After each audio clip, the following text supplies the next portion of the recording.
Assalamualaikum warahmatullahi wabarakatuh. Alhamdulillahirabbil alamin. Allazi arsala rasulahu bil huda wa dinil haqq liyudhhirahu 'ala dini kullihi walau karihal musyrikun. Allahumma shalli 'ala Muhammad wa 'ala alihi wa sahbihi ajma'in. Pertama sekali syukur puji kita serahkan kepada Allah Subhanahu wa taala. Shalawat dan salam untuk Nabi kita Muhammad sallallahu alaihi wasallam. Malam ini kita sampai kepada surat Al-Baqarah ayat yang ke-115. Insyaallah kita bicarakan sampai ayat 119. Pertama kita lihat arti. A'udzubillahi minasyaitonir rajim. Bismillahirrahmanirrahim. Walillahil masyriqu wal maghrib. Fa aina ma tuwallu fa thamma wajhullah. Innallaha wasi'un 'alim. Dan milik Allah timur dan barat. Maka kemanapun menghadap kamu, maka di sanalah wajah Allah. Bahwasanya Allah Maha Lapang dan Maha Mengetahui. Artinya dari timur sampai ke barat itu adalah berada dalam genggaman dan kekuasaan Allah Subhanahu wa taala.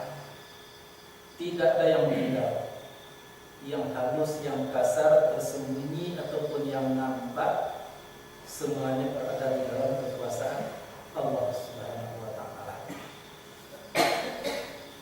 Nah, maka oleh sebab itu tidak perlu ragu-ragu kalau kita menghadapi suatu persoalan yang sulit untuk menentukan kiblat. Umpamanya di dalam hutan belantara atau di padang pasir yang tidak ada matahari atau malam hari, ya, untuk menghadap sholat. Nah, itu dimanapun, kemanapun kamu menghadap, di situ wajah Allah Subhanahu wa taala. Banyak sekali itu, ya, masalah yang terjadi di zaman Rasulullah dulu yang menyebabkan ayat ini turun. Di waktu Nabi Muhammad itu tidak tahu arah kemana dia harus menghadap, dan kemudian ada para sahabat yang diperintahkan untuk menjalankan agama. Akhirnya ya mereka tidak tahu kemana harus menghadap sholat, maka turunlah ayat itu, yaitu kemanapun kamu menghadap, di sana wajah Allah. Arti wajah itu adalah segala sesuatu yang menyangkut dengan kekuasaannya, pendengarannya, penglihatannya, kegagahannya, dan pada pokoknya keagungannya Allah itu. Itulah yang dimaksud dengan wajahnya. Bukan berarti muka dalam pengertian bahasa Indonesia. Nah, lalu innallaha wasi'un 'alim, bahwasanya Allah itu maha lapang lagi maha mengetahui. Jadi seluruh kekuasaan Allah itu adalah maha lapang, tidak terbatas. Ya, kalau seseorang mengetahui sesuatu itu hanya terbatas, tidak akan pernah cukup.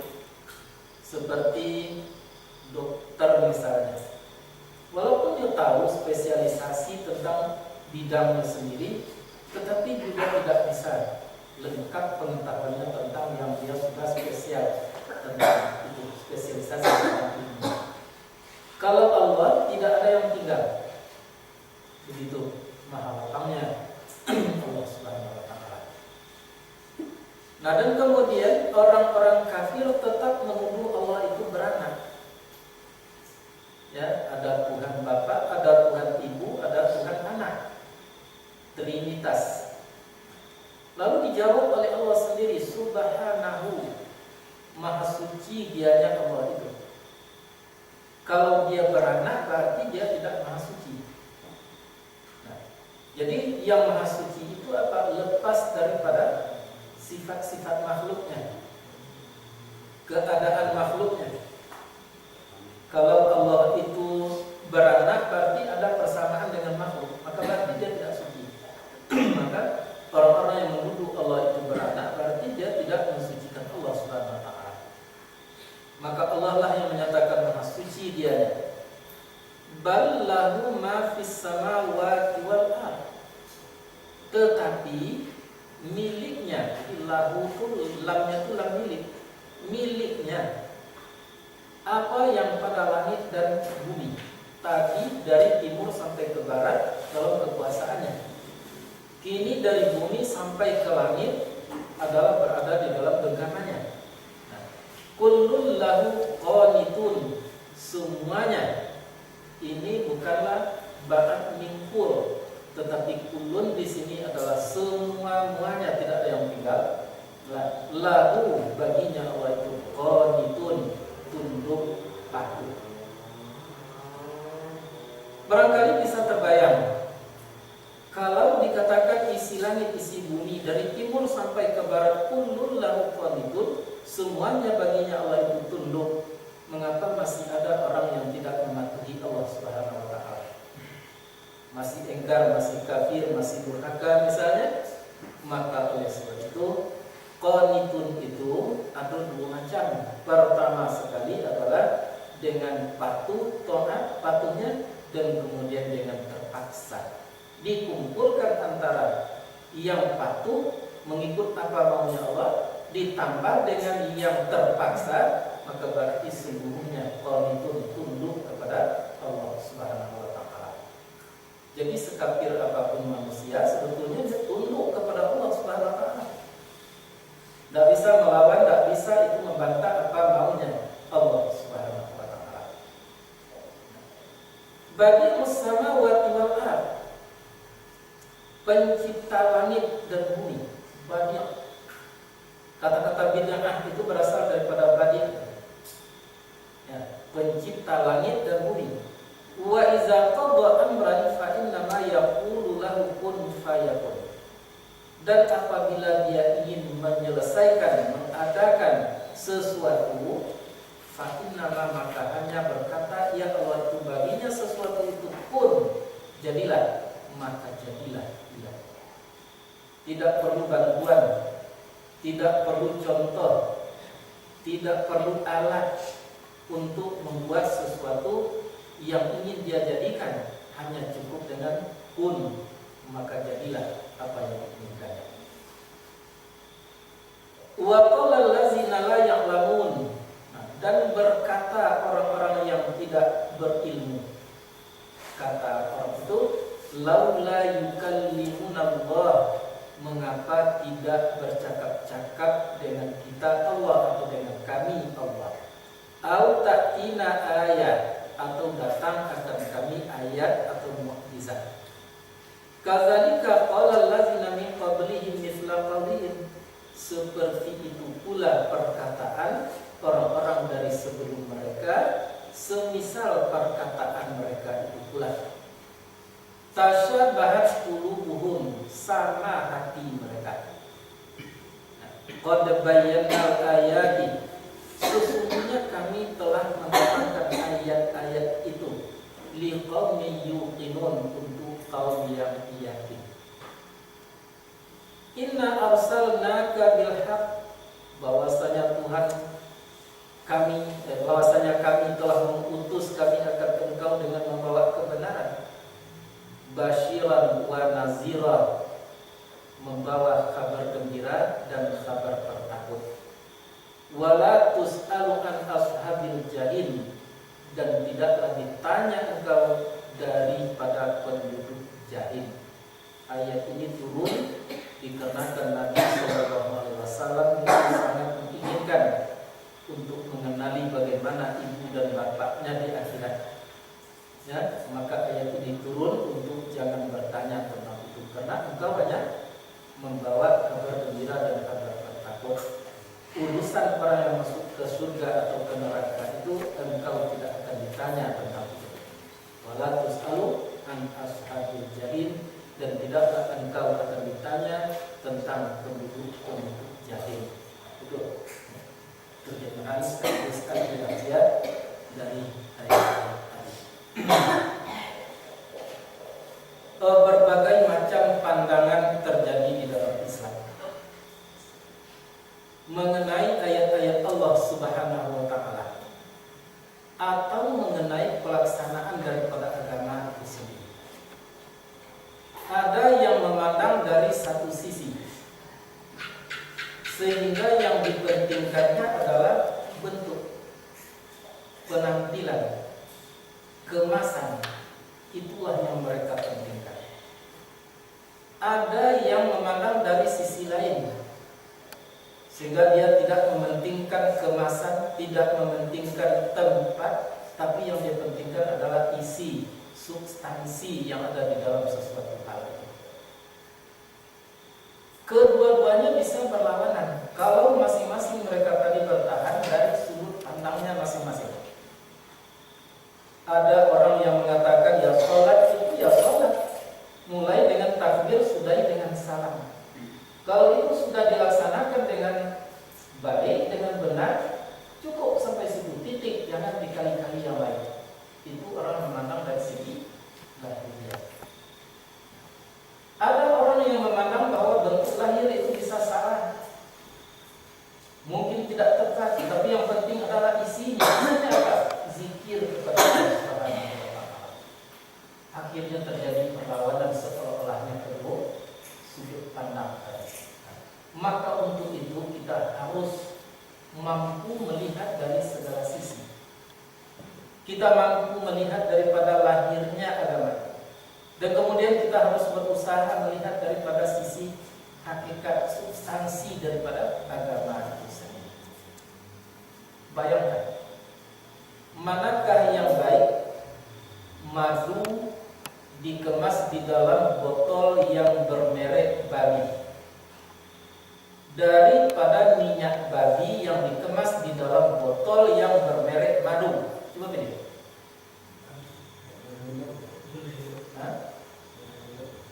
Lebih baiklah madu terkemas di dalam botol yang bermerek babi, daripada babi isinya dikemas di dalam botol yang mereknya madu. Gitu.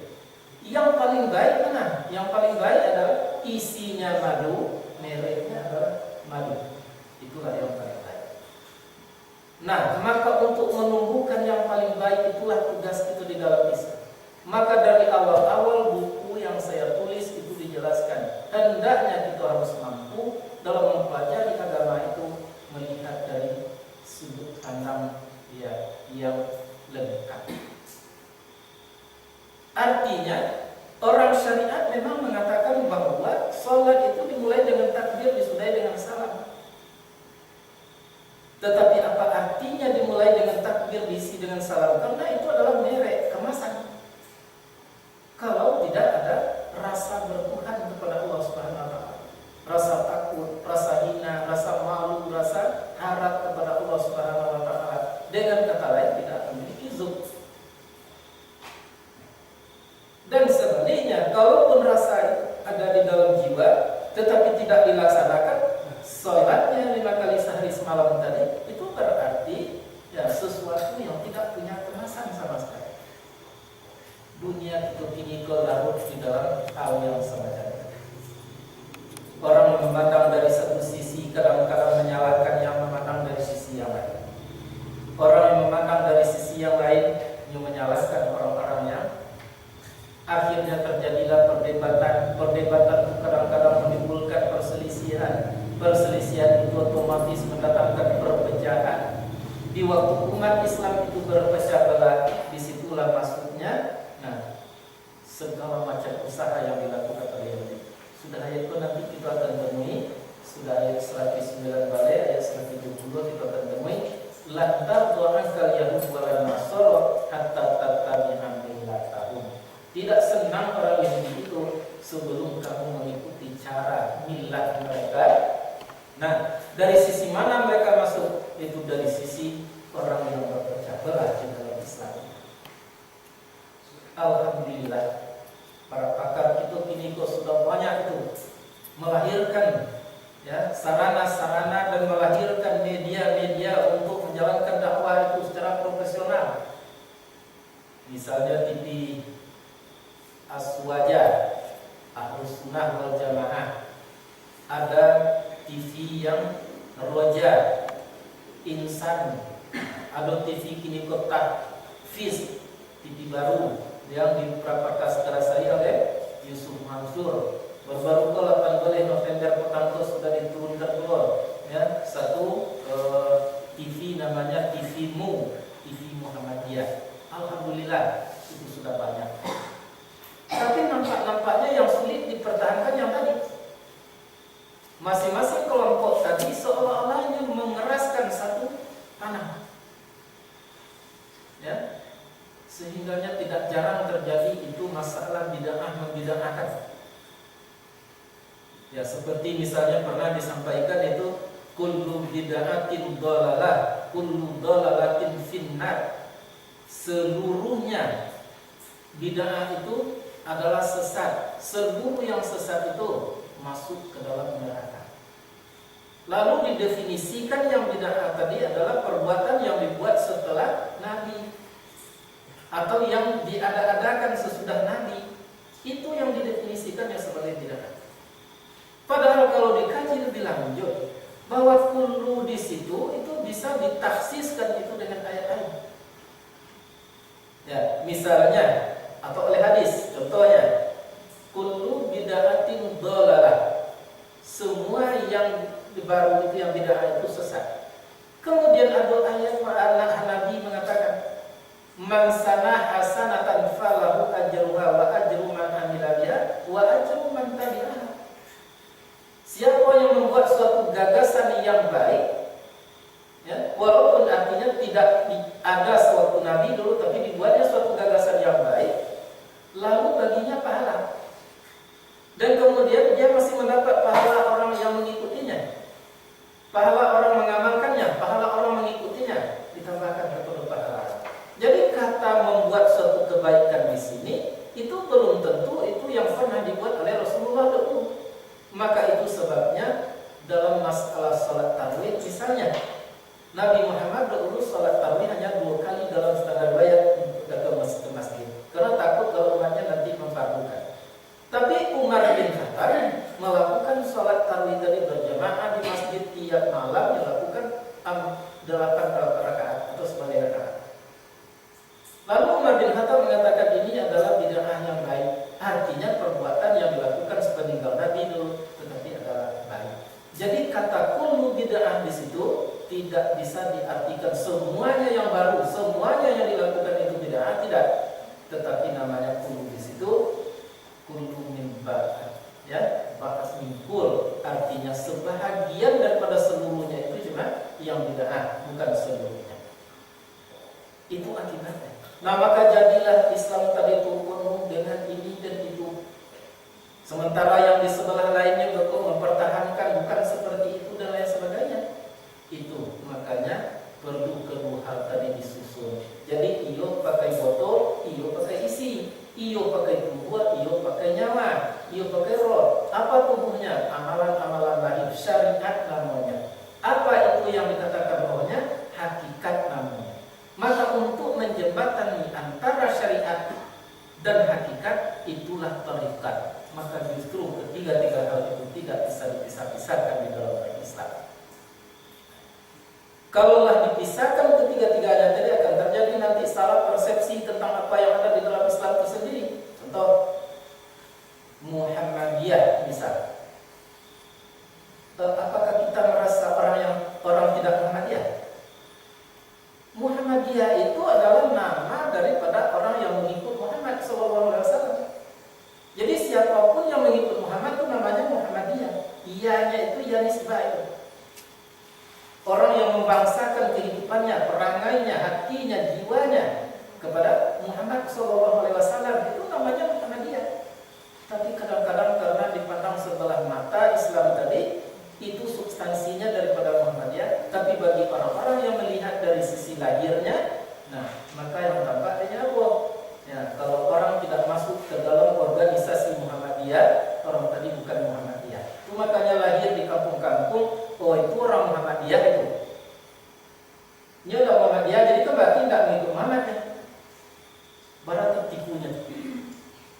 Ya, itu pernah dulu tuh sholat Aidil Fitri.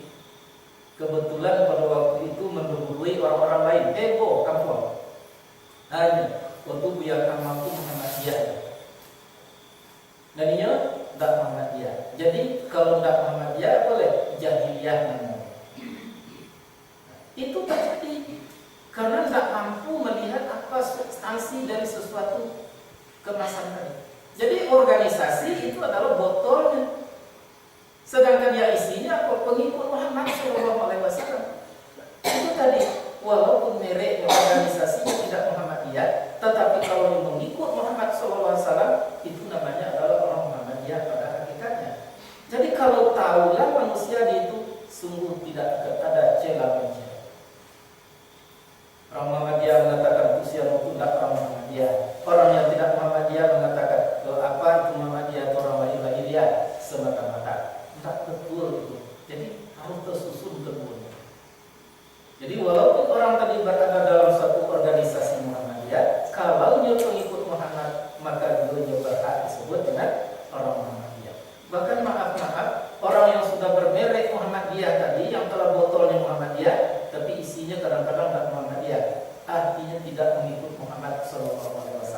Penuh dengan perbantahan, penuh dengan perselisihan, keras tak tanggung-tanggung. Itu berarti bukan pengikut Muhammad SAW. Walaupun baju Muhammadiyah.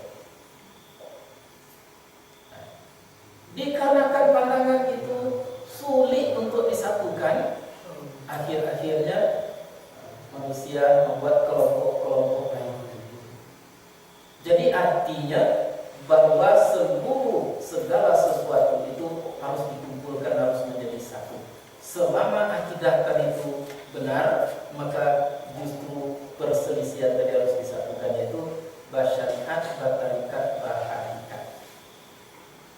Maka di dalam batang kaji dituliskan elok-elok wajib laki-laki perempuan lalaki berakal tiga perompet perakawai manu menompet pertama basyariat, yang kedua batarikat, yang ketiga bahagikat, yang keempat makrifat. Apa yang syariat itu segala lagi ya. Dapat dilihat, didonga, ditelinga, dicium, dirasa dengan kulit, dengan daging, seluruhnya itu adalah syariat. Nah, kemudian apa yang tarikat, jalan buri lagi terang dan tersimpan di Quran dan bersabit di dalam hadis, dan belopa bermakna dan bernahu pakai saraf, jumpai kemantian mahaninya, Quran dan sunnah itulah yang tarikat.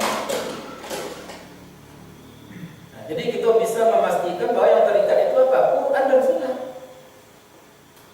Nah, maka dalam Al-Quran dan sunnah itu ada dua macam tarikat. Tarikat ke surga, jalan ke surga, dan ada tarikat ke neraka, jalan ke neraka. Jadi orang tidak betul-betul sungguh-sungguh menjalankan Al-Quranul Karim itu semampunya, berarti dia sedang menempuh jalan ke neraka. Kalau tidak memiliki jalan ke dalam surga. Alasan yang dapat kita ambil adalah wa alla wistaqamu ala tariqah la asqainahum ma'an ghadaba.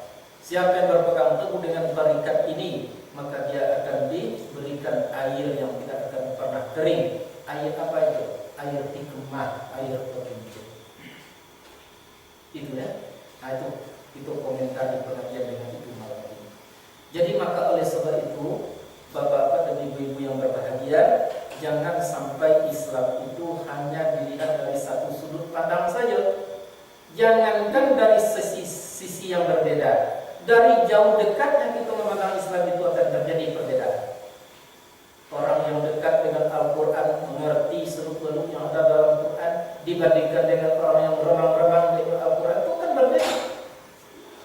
Betul, secara lahiriah berbeda. Tak kita melihat gunung kini ke Gunung Sabo misalnya, antara kita yang melihat dari situ dibandingkan dengan orang yang berada di gunung itu sendiri atau di dekat gunung itu sendiri, beda jauh beda itu. Itu mengatakan gunung tadinya hebat, menghijau, menawan hati, sementara orang yang di dekat itu atau yang hidup di Gunung Sago itu sendiri yang akan mengatakan penuh dengan segala macam ya keburukan Gunung Sago tadi, duri, semak belukar, mendaki, batu, bebatuan dan lain sebagainya. Itu adalah dari satu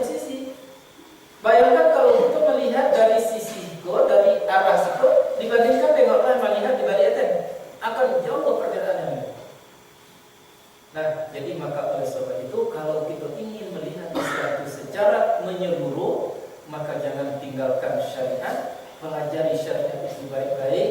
Yang di dalam syariat itu ada 5 hukum, ada yang fardu, ada yang haram, ada yang sunat, ada yang makruh, ada yang harus. Jangan lupakan melihat substansi isi yang ada di dalamnya. Zuk itu rasa itu. Kalau benar orang mengatakan bahwa pengajian hakikat substansi itu tidak ada zaman Nabi dulu, memang akui bahwa di zaman Nabi itu pada syariatnya memang tidak ada. Ilmu yang kembang hari ini seperti ilmu tauhid, ilmu kalam, ilmu nahu, ilmu mantiq, ilmu ma'ani, tidak ada di zaman Nabi. Nah, mengapa di hakikat saja yang akan dibatalkan?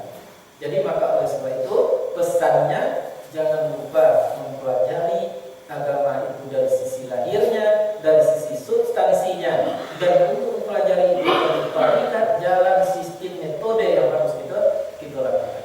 Hasilnya nanti baru dapat suatu rasa yang terletak di dalam hati, suatu kesadaran yang timbul di dalam hati yang menyatakan bahwa Allah Subhanahu wa taala itu tetap bersama dengan kita. Itulah ayat tadi. Jadi dimanapun kamu berada, sedang sholatkah kamu, di luar sholatkah kamu, di dalam WC kah kamu, sungguhnya kamu menghadap kepada Allah itu. Sadari itu. Sedang berzikir, sedang bermacam-macam, kamu beserta dengan Allah Subhanahu wa taala. Itu substansi. Isi itu. Nah, di dalam bentuk wujudnya ceritanya pokoknya yang fardu tidak bisa kita ini. Sholat misalnya ada itu sholat di Mokalisa di sekolah juga boleh rakaatnya, tak mungkin itu diubah. Tetapi yang lain-lain bisa kita ubah. Contohnya seperti berzikir. Dalam Quran dikatakan yazkurunallaha qiyaman wa qu'udan. Mereka itu berzikir kepada Allah. Yazkuruna itu pakai waw dan nun. Itu mutlaknya mutlak jamak. Mereka itu berzikir. Apakah sendiri-sendiri itu? Tidak. Berjamaah itu banyak itu. Yazkuruna. Nah, dan itu boleh kita ubah. Jadi bolehkah kita zikir bersama-sama? Memang itu yang baik ditunjukkan oleh ayat tadi. Bolehkah kita zikir sendiri-sendirian? Boleh. Jadi maka untuk itu tak ada perbantahan sebetulnya. Orang yang zikir bersama-sama melaksanakan yazkuruna Allah qiyaman wa qu'udan. Orang-orang yang berzikir sendiri-sendirian berarti duanya melakukan substansi daripada ayat itu. Bisa dipahami? Mengamalkan ayat keduanya. Oh, tapi kadang-kadang karena dipandang dari sudut satu sudut saja, mereka mengatakan Nabi tidak pernah zikir bersama-sama. Yang berzikir itu harus sendiri-sendirian. Bahkan kadang-kadang sampai mengatakan kalau bersama-sama berarti membuat sesuatu yang baru. Kalau membuat sesuatu yang baru karena dulu tidak dibawa tadi itu jadinya. Maka kira-kira itu pecah. Hati-hati. Jadi boleh itu dirubah, sendiri-sendirian zikir boleh, bersama-sama zikir boleh, koreng-koreng zikir boleh, dilunak-lunakkan zikir boleh, itu boleh dirubah karena tidak ada tuntunan fardunya harus begini harus begitu, tidak ada. Yang jadi